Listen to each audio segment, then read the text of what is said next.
Another of the fantastic and eminently shuttleable trails located on Mount Spokane, Trail 290, or the Goods as it's known to the locals, doesn't waste any time with stupid transitions or poorly executed flow. No, this trail starts out being awesome and doesn't stop being awesome all the way down. Before riding this trail though, one must first decide how they'll get to the top of the Goods before getting to the bottom of the Goods.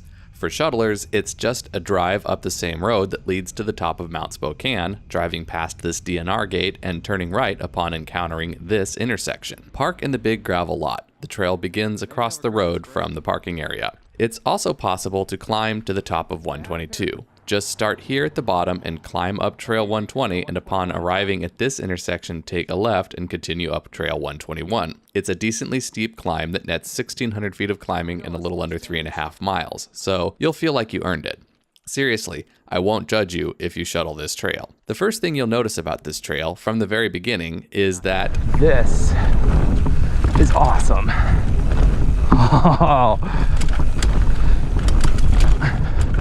The builders of this trail know exactly what's supposed to happen with benches. Rather than just cut a straight bench across the hillside that erodes and turns into flat roots and rocky garbage, this trail swoops gracefully up and around trees and rocks, forming these perfect turn/roller features that let you play with the bike and really lean it and pump it. You really get to practice your bike park skills on this trail. That's another awesome thing about this trail, the way it is set up so expertly to help you pick up speed where you need it. Everything is where it's supposed to be on this trail, and all the berms are the radius they're supposed to be and located exactly where you want them to be. This trail rewards momentum and commitment. This is a trail that was clearly built by skilled mountain bikers with some thoughtful trail building experience. Trail 290 is constructed with careful attention and consideration of how a bike interacts with dirt and gravity. It seems so obvious, yet that principle is a difficult one to execute on. The forest here is a perfect place to build a trail. It's dense enough that even in mid-July, the place really holds on to its moisture quite nicely. Sure,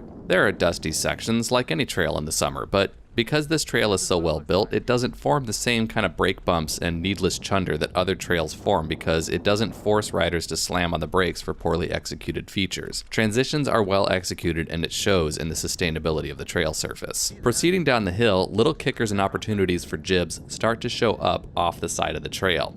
These are trustworthy features, and with adequate speed, they can be ridden sight unseen. The rock in this forest is this kind of crumbly, metamorphic stuff that's full of mica flakes that pepper the ground like glitter. So this is a trail with some bling. The dirt here just kind of thinks it's all extra and stuff. Also, the flaky, crumbly rock is really hard on tires. One thing to be jealous of on this trail, among the many things there are to be jealous of on this trail, is how the DNR has allowed the builders to construct these sensible, inexpensive, and fun bridges over creek crossings since they do not have to accommodate horses. Seriously, that one little distinction is the difference between a bridge that costs maybe a few $100s to construct and one that requires 5 years to come up with a $100,000 grant from taxpayer money to hire a team of engineers and a helicopter to install. Plus, the end result is a lot more fun and closer to what we want as bikers. The bottom of this trail, where all the bridges are located, gets a lot steeper and more technical. This isn't just a flowy park trail, it is a trail bike trail, and this is still mountain biking. So you do actually have to